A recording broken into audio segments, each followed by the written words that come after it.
Բարև ձեզ բարեկամներ, փաստերի, անակնկալների եւ կարճեկների հերոստալիքը Փակ TV-ն մեկ անգամ եւս ողջունում է բոլոր նրանց, ովքեր սովորականի պես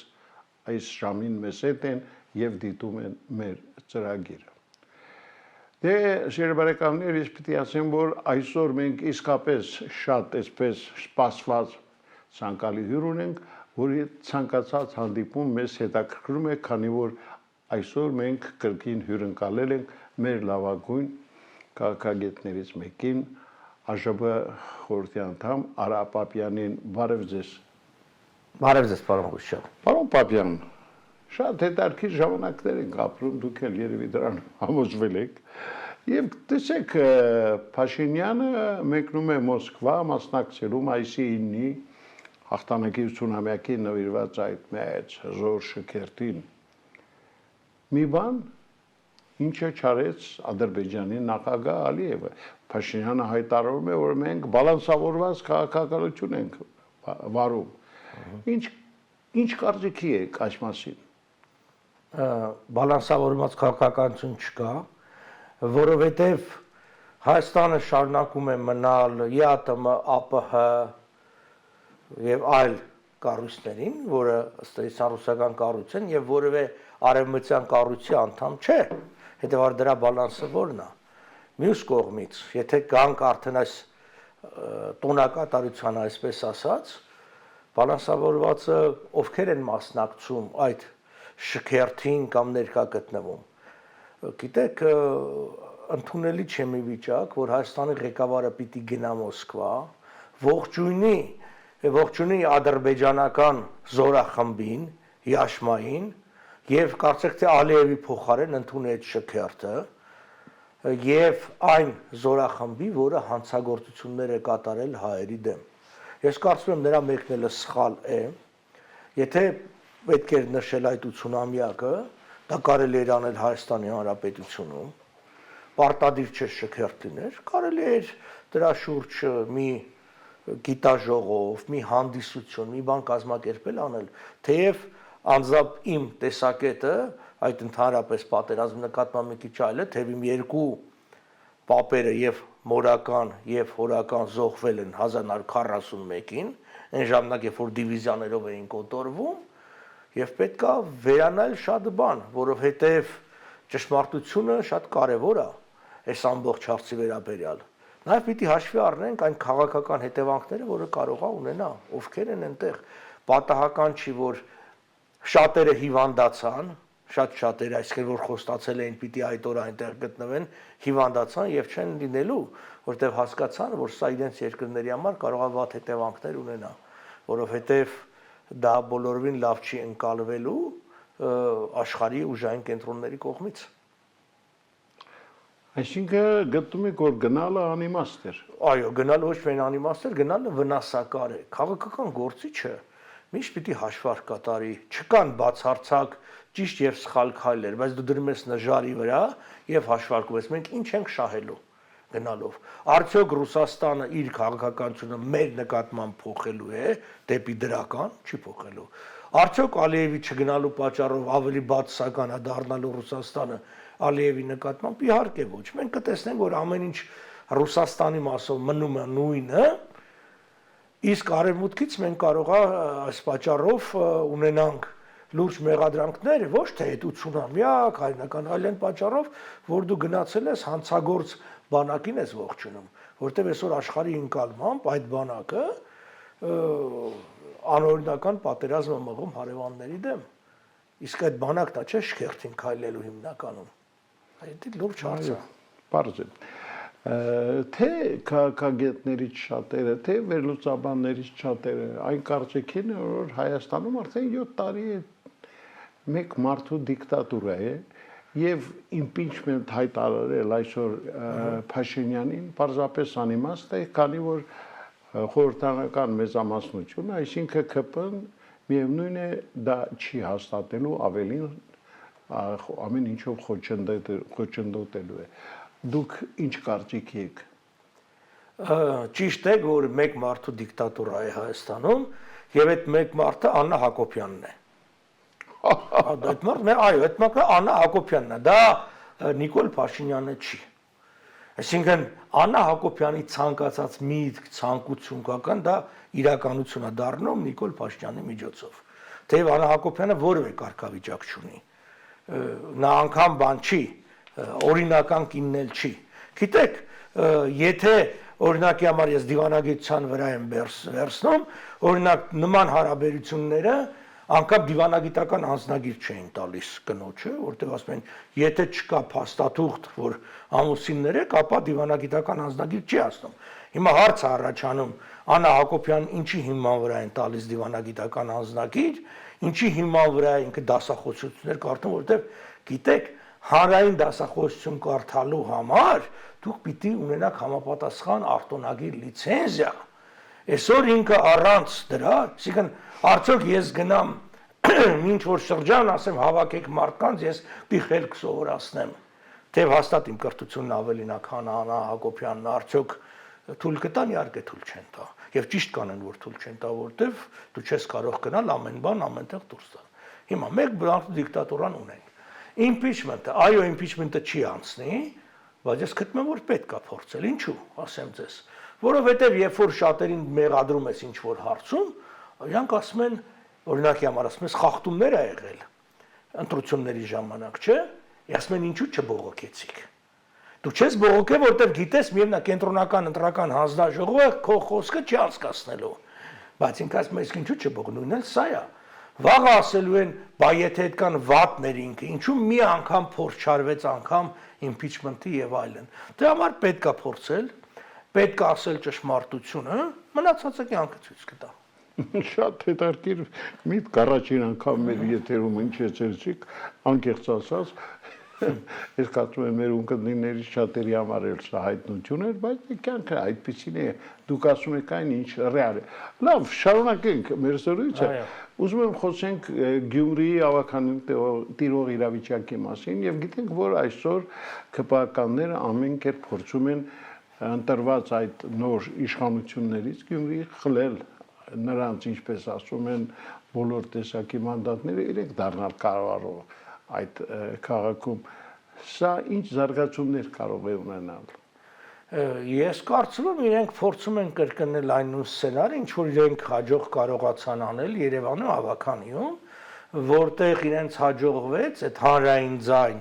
այսինքն Վարդան Ղուկասյանի, մեկ այլ Վարդան Ղուկասյանի դոգի կուսակցությունը իրենցով անել եւ դրա շնորհիվ իրենք ապահովում են եւ քվորումը եւ այլն եւ այլն։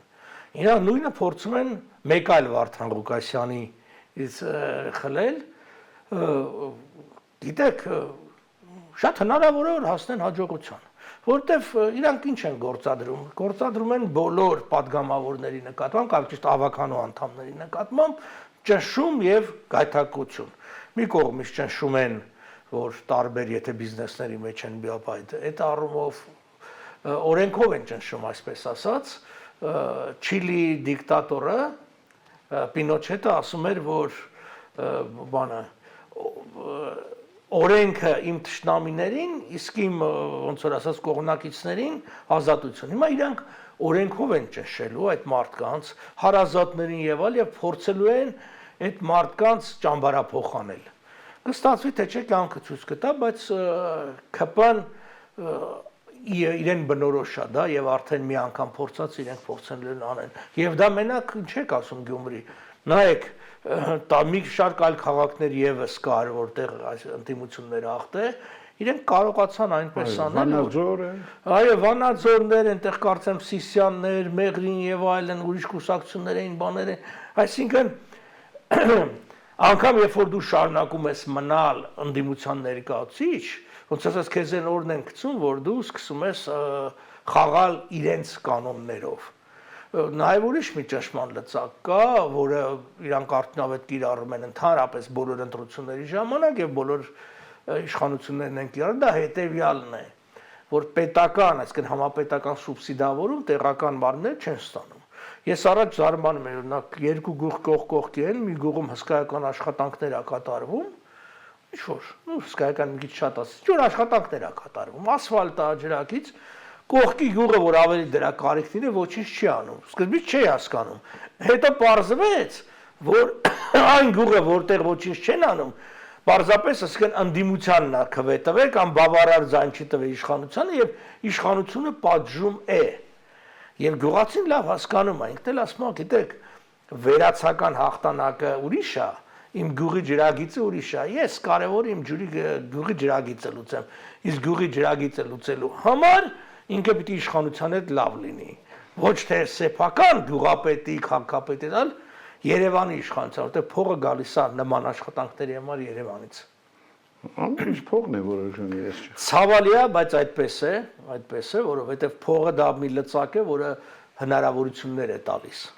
Իդեպ այդպես եղավ նաև ազատության հրապարակում արցախցիների կողմից տեղադրած վրանների հետ կապված, չնայած որոշ մարդիկ էլ ասում են, որ ԱԺԲ-ի աջակցությամբ են վրանները անել։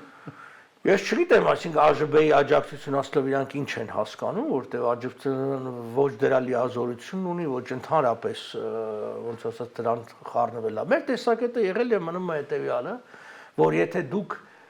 ձեր գրպանի խնդիրն եք լուծում, այսինքն զուտ սոցիալական խնդիր եք լուծում, դարով ոչինչ չեք լուծում, որտեվ դա կարելի է կարճաժամկետ ինչ-որ լուծում տալ եւ այդպես էլ եղավ։ Իրենց գայթակեցին, կարծեմ 2 ամսից եւս խոստացան ինչ-որ վճարումներ անել եւ դրանով էր, այդ պատճառով էլ հանեցին։ Թող դուրս չգային, թող պայքարեն, մենք ասել ենք իրենց, որ խնդիրը պիտի լինի քաղաքական պայքար։ Դժգոհ եք իշխանություններից, ուրեմն դի իշխանափոխություն լինի։ Հակառակ պարագայում 2 ամիսն էլ լավ լուծեցիք 2 ամիսը, դրանց հետո խնդիրը ոնց է շարունակել, այդ 2 ամիսը այն արագությամբ կանցնի, որ մենք ինքներս էլ չենք զգա ինչպես անցավ։ Խնդիրը պիտի ունենա արմատական մեծ լուծում։ Օրինակի համար հիմա նույն արցախցիները, այսինքն բացի այդ սոցիալական հարցերից այլ խնդիր չունեն, իրենց իրավունքների հարցը, իրենց դուրը գալիս է, որ իշխանությունը պատրաստակամություն են հայտնել Ադրբեջանի դեմ ներկայացրած տարբեր հայցերը դատարաններում հանել դատարաններից։ Բայց ձեր զավակներին են կոտորել, ձեր հարազատներին, ձեր հուշարձանները, ձեր եւ մեր բանը այդ բնակ փողով արծը լուծվում, այսինքն 2 ամիսը տվեցին վերջ այլ խնդիր չկա, բայց չեք ուզում ես իշխանությանն ասել, որ դու ով ես, որ այդ հայցերը հանում ես, որովհետեւ ի վերջո դուժողը մենք ենք։ Հայաստանի իշխանությունը չի դժոխ, այսինքն Հայաստանի իշխանությունը կամ ներկայացրել է, որովհետև այդ մարդիկ Հայաստանի քաղաքացիները են եւ հայերը, եւ այստեղ շատ հետաքրքրական է, որ շատ երկրներ, այդ թվում նաեւ միջազգային դատարանը շատ ավելի ճիշտ ընկալում ունի, որ այո, եթե մինչեւ իսկ ընդունենք, որ այդ տարածքը, ասենք, Ադրբեջանի տարածք է, ասեմ, եթե մինչև իսկ մեզ համար դա Հայաստանի տարածք է, միևնույնն է, հուշարձանը հայկական է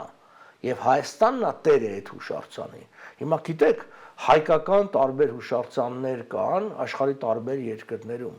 Դա չի նշանակում, որ այսինքն եկեղեցին գտնվում է Փարիզում կամ Նյու Յորքում, ուրեմն դա ֆրանսիական կամ ամերիկյան, դա էլի շարունակում է մնալ հայկական, որպես հայկական թեմերի սեփականություն, որպես հայ ժողովրդի արժեք։ Հիմա հետո ինչ որ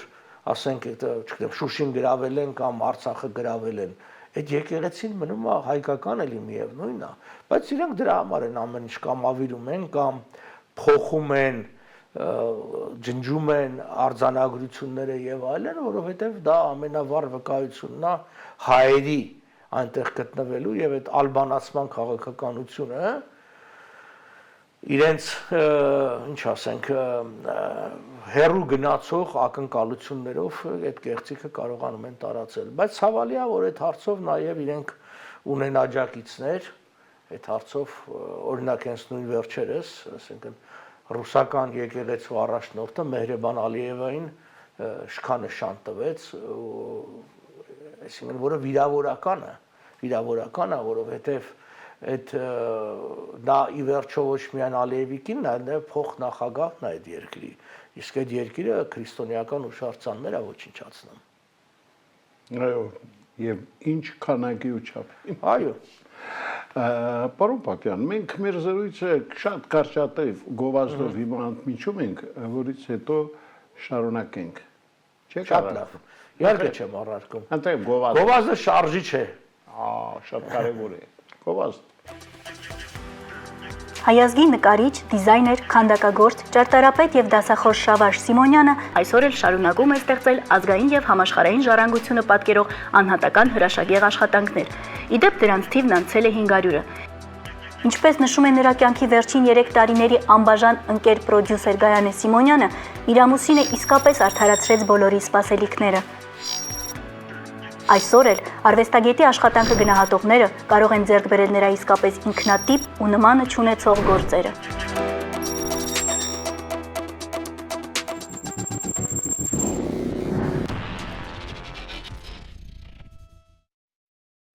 Շարունակում ենք ծրագիրը եւ մեր տաղավարում հիշեցնեմ, որ քաղաքագետ Արա Պապյանն է։ Պարոն Պապյան, այն իրավիճակը, որ այսօր տիրում է աշխարհում, չի կարող մտահոգել ցանկացած մարդու։ Ես կուզենայի, որ մենք բացի մեր տարածաշրջանից խոսենք նաեւ աշխարհում տիրող այն,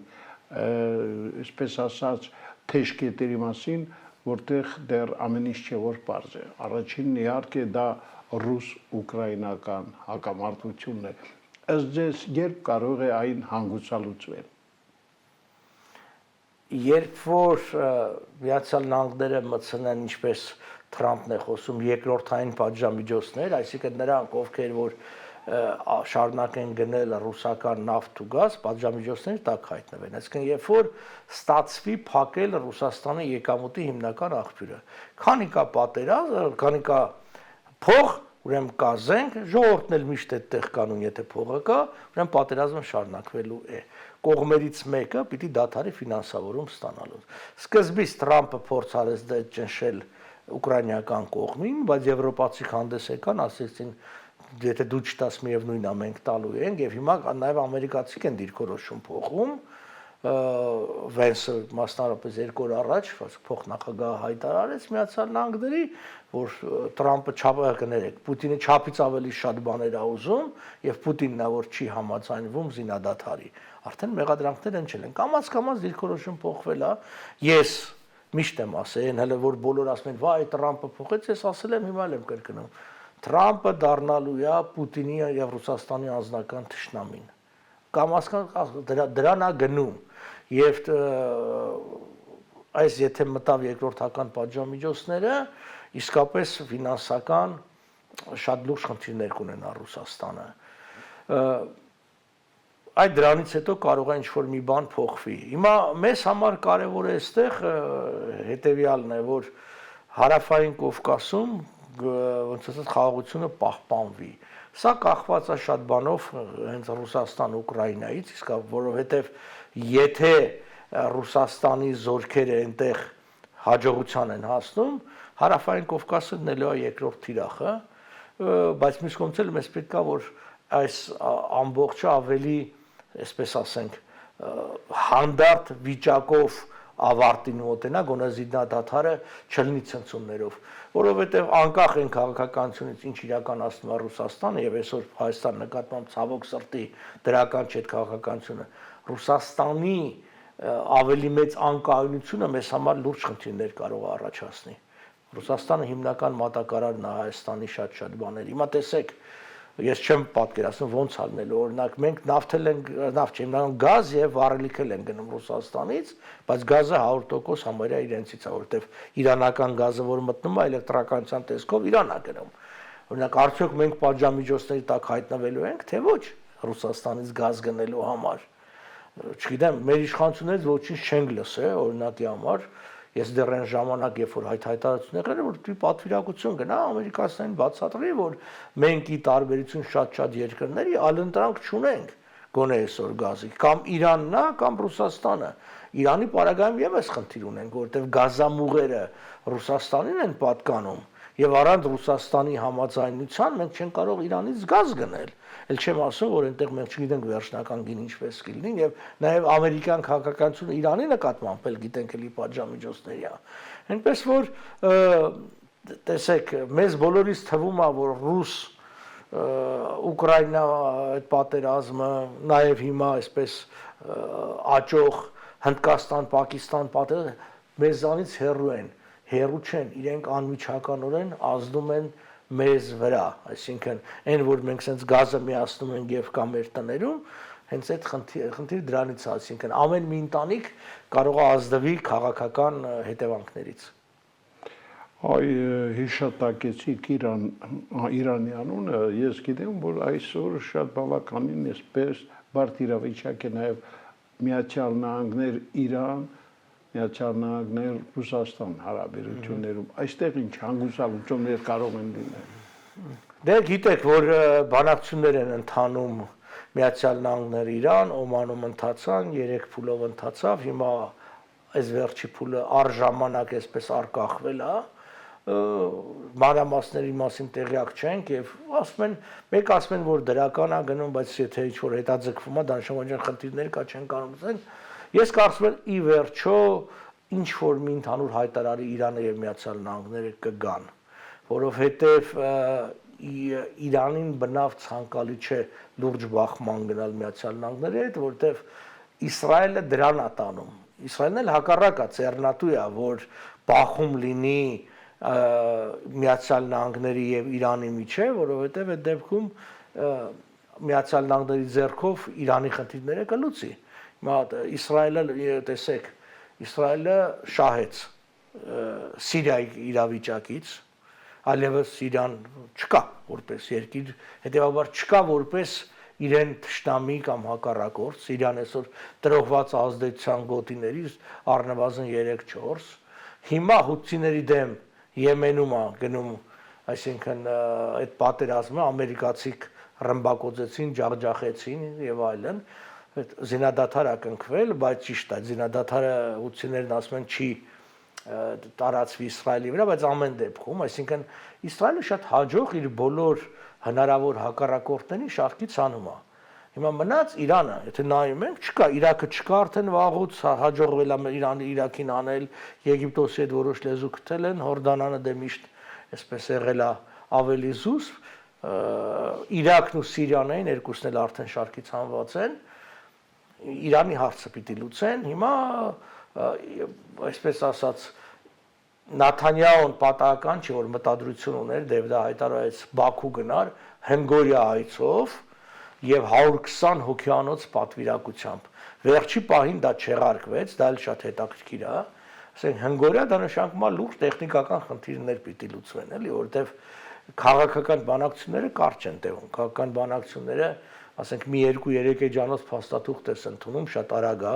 ինչ որ արդեն նախապես պատրաստել ես։ Երկար են տևում տեխնիկական բանակցությունները, այդտեղ թվեր կան, հաշվարկներ կան, սա նշանակում է, որ Իսրայելը Ադրբեջանի միջոցով փորձում էր ինչ-որ բաներ ձեռնարկել Իրանի դեմ, բայց վերջի պայմաններում ամերիկացիք չթողեցին, ամերիկացիներն ձեռք չի տալիս Իրանի ջախջախումը, որտեղ այդ պարագային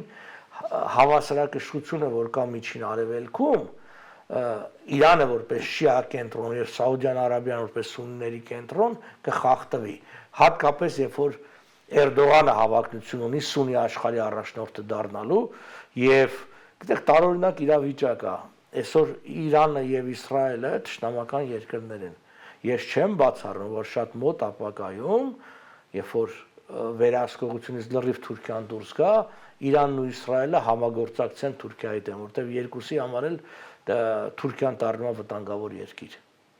Այսինքն չեք բացառում Իսրայել-Թուրքիա հակամարտություն։ Չեմ բացառում, իհարկե չեմ բացառում նաև Իսրայել-Թուրքիան նաև Իրանի դերակատարությունն է այդտեղ այն առումով, որ Իրանն էլ հասկանում է, որ Թուրքիան այդ նկարտումները, որ կա եւ բզբզում է ոնց որ ասած իրանական Ադրբեջանում, դա Թուրքիա եւ Ադրբեջանի դերն է։ Այսինքն աշխարհակական թշնամիներ կան։ Գիտեք ոնց է, Իսրայել-Իրան հարաբերությունները շատ հետաքրքիր է։ Նրանք գաղափարախոսական թշնամիներ են, բայց աշխարհակաղակական ընդհանուր շահեր ունեն։ Այսինքն իրենց թշնամիները նույնն են։ Դրա համար եթե իրենց հաջողվի դուրս գալ այդ փակ շղթայից, իրենք կարող են, չեմ ասում օրինակ շահի ժամանակվա վիճակին վերադառնան, բայց կարող են միանգամայն տանելի պայմանների գան այդ հարաբերությունը, որը մեզ միանգամայն ասկն ձեռնատու է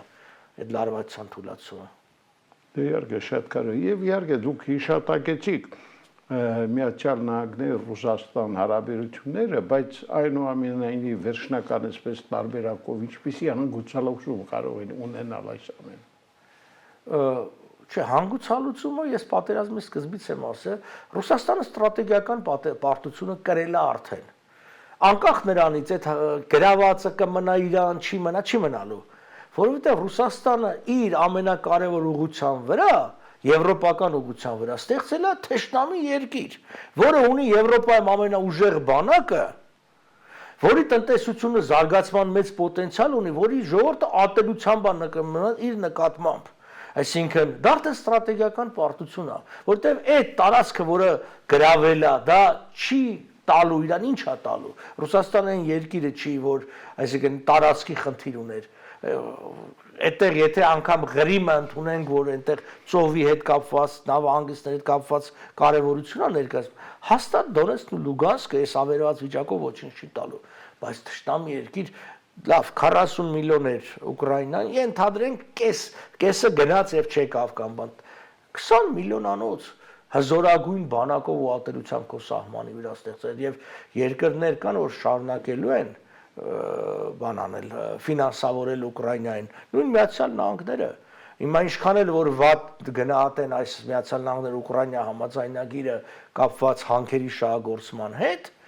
միևնույնն է դա փող է բերելու, մեծ փող է բերելու Ուկրաինային եւ նաեւ հովանավորությունը Միացյալ Նահանգների։ Հիմա մենք Ուկրաինայի դարդն ենք լացում, բան մեր հանքերը ոնց են շահագործում։ Մեր հանքերից ընդհանրապես բան Հայաստան չի մտնում։ Մի փոքր ռոյալթի են վճարում եւ այլն, այսինքն այդ հանքերը եթե նորմալ, ինչպես շատ երկրներում դաշտում գործեին եւ ոչ թե օֆշորային ընկերությունների միջոցով թալանվեին, Հայաստանի բյուջեն կկրկնապատկվեր։ Նիկոլ Փաշինյանը խոսում է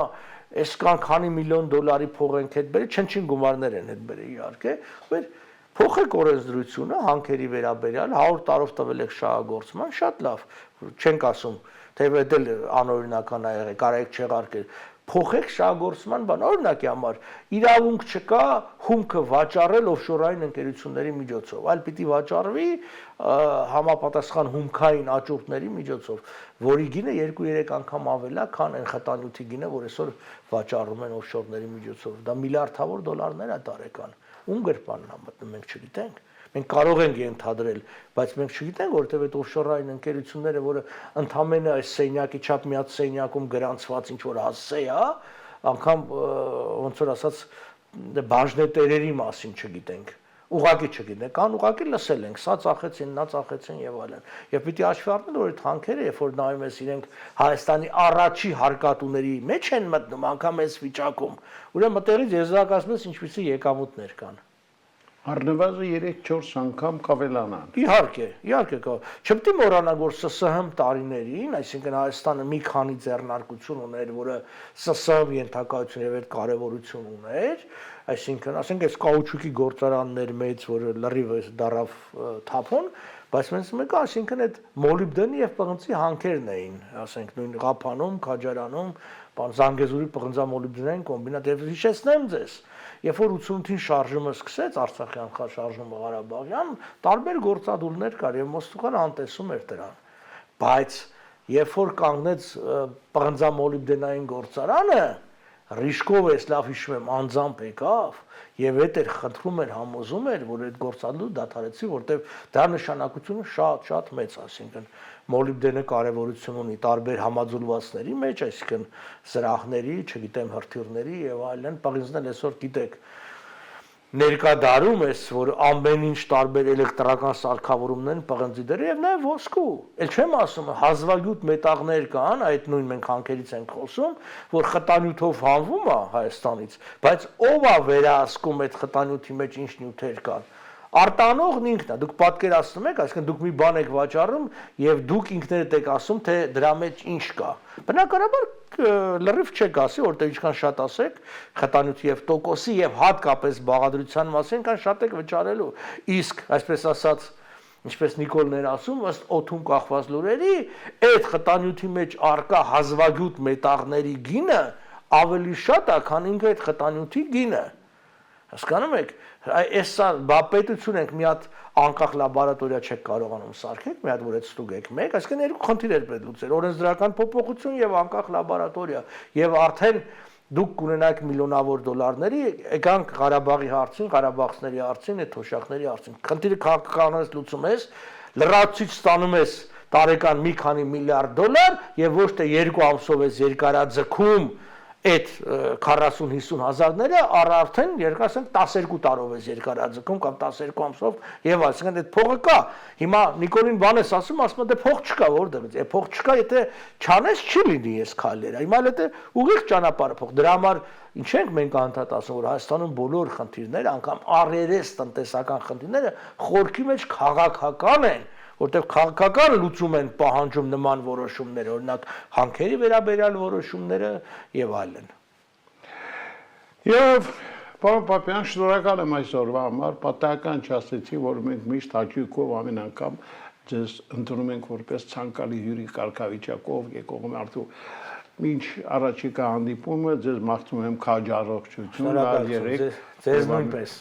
Եվ այո, բոլորիս առողջությունը շատ պետք է։ Եվ ամենակարևորը մնանք այնուամենայնիվ լավատես։ Մենք միշտ ենք լավատես։ Շերի բարեկամներ, մեր քաղաքագետ Արա Պապյանն էր այսօր Փակ TV-ի տաղավարում, սպասեք առաջիկամ եւս այս հրաշալի մարդուն։ Իսկ այսօր այսքանը, ցտեսություն։